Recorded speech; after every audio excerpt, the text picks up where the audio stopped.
What's up, YouTube? Welcome back to the channel. Got a real short video for you today. Shows a tribute to some of the boosts that we used to do in the 90s and some of the ways we used to make power in the 90s. I think you guys are going to thoroughly enjoy it, as some of you guys have never seen this before. But before we get started, make sure you hit that like and subscribe. I appreciate everybody. Let's get into it.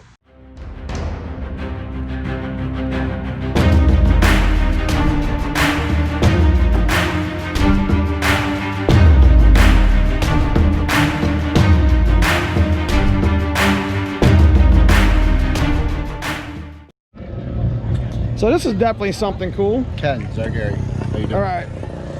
This is actually what looks like, well, you say that was from a BMW? It's an Eaton M112 out of a Jaguar. Oh, okay. So that's kind of the same one they use on the 3.8s with the Thunderbirds, or close. It's a 112, yeah. And it's matched to a... It's a B&M lower with an adapter plate on it. No kidding. He's there, 3/8 half-inch aluminum. I'm just really curious on how this... They're... Wow. So the pulleys are all out of like a 99 Lincoln Navigator. Okay. So they ran 8 rib on there, so I'm running an 8 rib. That's cool. That's definitely cool. Methanol, there's no intercooler or anything, so I'm running a 10 pound per hour underneath the blower and a 1 pound there just to cool the rotors a little bit. I definitely like different. That's what it's all about. Running about 10 PSI roughly.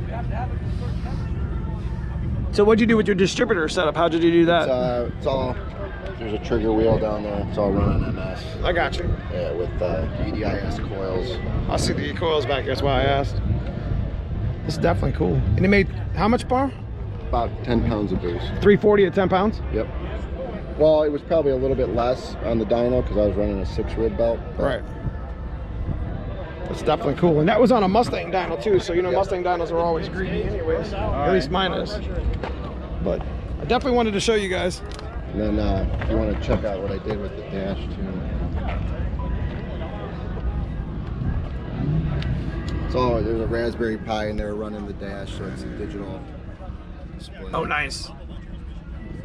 It's all digital display? Yeah, so I can, with a little Bluetooth keyboard, I can adjust the tune if I need to richen or lean something out or see something out. That's definitely something you'll see every day. It's very neat. I just bought the same wheels for the black car, but I went with the big staggered deep dish, the 10.5 with a 315 in the back. That's cool, man.